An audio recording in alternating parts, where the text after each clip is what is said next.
जय हिंद बच्चों। आज का ये तीसरा वीडियो है हिंदी साहित्य का।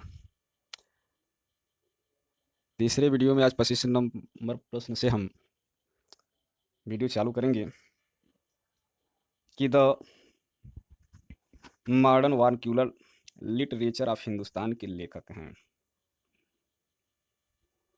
तो इसके हैं जॉर्ज ग्रेशियन, जैसे कि उत्तर में दिया है विकल्प सी। उसके दूसरे वीडियो और तीसरे वीडियो में इनका व्याख्यात्मक प्रश्न मिल जाएंगे, उसको भी देख लीजिएगा। प्रश्न नंबर 26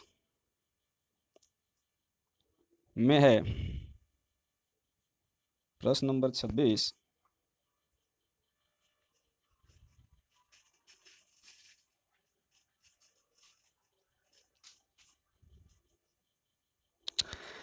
किस लेखक के इतिहास ग्रंथ में सर्वप्रथम हिंदी साहित्य का काल विभाजन होता है? तो प्रश्न नंबर डी है जॉर्ज ग्रेशियन। व्याख्यात्मक प्रश्न अब देखेंगे, इस प्रश्न की व्याख्या क्या हुआ है।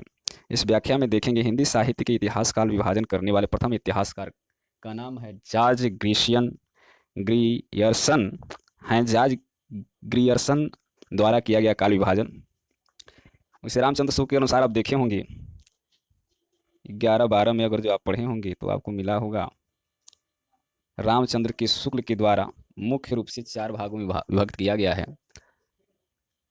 यहाँ पे देखेंगे हम सबसे पहले जब जॉर्ज ग्रेशियन ने विभाजन किया था तो चारण काल 700 ईस्वी से 1300 ईस्वी तक ये रामचंद्र शुक्ल के में भी मिलता है, जिसे वेदगाथा काल और आदिकाल के नाम से जानते हैं। दूसरा है 15वीं सदी का धार्मिक पुनर्जागरण। तीसरा है जायसी की प्रेम कविता। ब्रज का कृष्ण संप्रदाय 1500 से 1600 ईस्वी।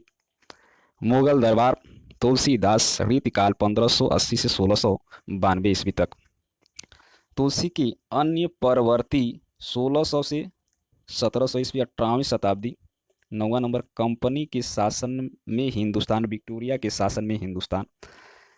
यानी इस तरह से कहना कि ग्रीसियन जो है यहाँ के कवियों, कुछ राजाओं और कुछ जो भक्ति रस के कवि हैं और कुछ कंपनी के शासन के आधार पर इन्होंने वर्गीकृत किया है। तो कुल मिला जुला करके हम देखते हैं कि जॉर्ज ग्रेशियन 11 भागों में इसको विभक्त किया है। प्रश्न नंबर 27 प्रश्न नंबर 27 में हम देखेंगे कि हिंदी किस साहित्य ऐतिहासिक के लेखक के काल विभाजन में कवियों का नाम सर्वाधिक उपयोग किया गया है। तो आप पहले ही देखे हैं उसमें है, लेकिन सबसे अधिक की बात होती है काल विभाजन कवियों का नाम, तो इसमें आते हैं मिश्र बंधु। हिंदी साहित्य ऐतिहासिक की परंपरा मिश्र बंधु ने अपनी कृति मिश्र बंधु विनोद में लगभग 5000 कवियों को स्थान दिया है, जिसे 8 से भी अधिक कालखंडों में विभक्त किया गया है। इस प्रकार मिश्र बंधुओं ने काल विभाजन में कवियों के नाम का सर्वाधिक उपयोग किया। तो आप देख लीजिएगा, सबसे अधिक मिश्र बंधु विनोद कृति है मिश्र बंधुओं की, उसमें लगभग 5000 कवियों को स्थान दिया गया है। ऐसे लगभग आठ कालखंडों में विभक्त किया गया है। प्रश्न नंबर अगला देखेंगे, 28वां प्रश्न नंबर है।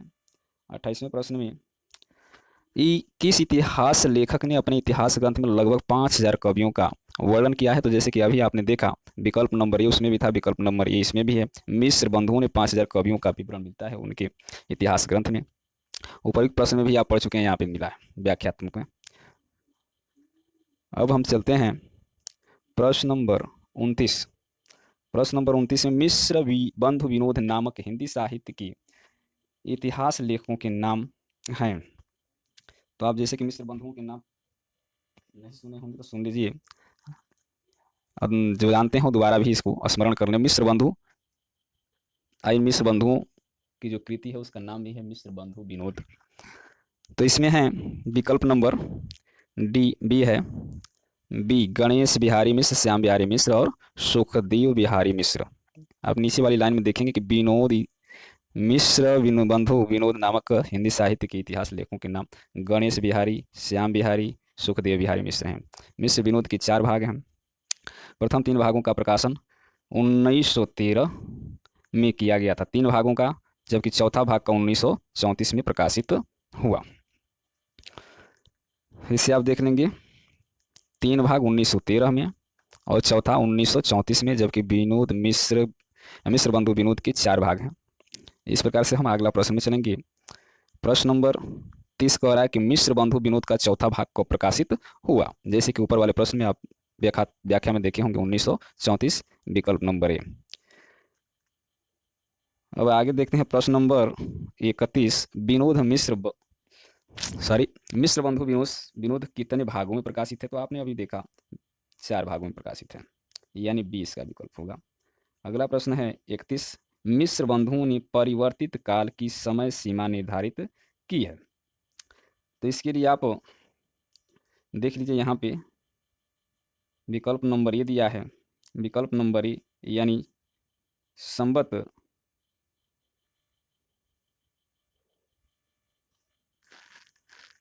थोड़ा विकल्प फिर से देखेंगे।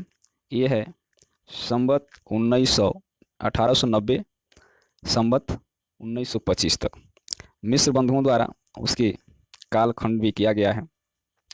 इस कालखंड को हम पढ़ लेते हैं। मिश्र बंधुओं यानी पंडित श्याम बिहारी, सुखदेव बिहारी, गणेश बिहारी मिश्र ने अपनी पुस्तक विनोद यानी मिश्र बंधु विनोद में हिंदी साहित्य इतिहास का विभाजन किया है। आरंभिक काल, माध्यमिक काल, अलंकृत काल, अज्ञात काल और परिवर्तित काल। तो आप यहाँ पे देख लेंगे, इनका काल समय भी आप देख सकते हैं। काल समय है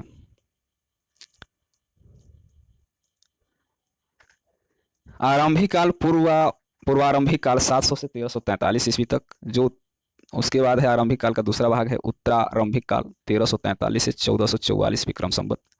माध्यमिक काल को 2 भागों में विभाजित किया गया है। पूर्व माध्यमिक काल 1445 से 1560 विक्रम संवत।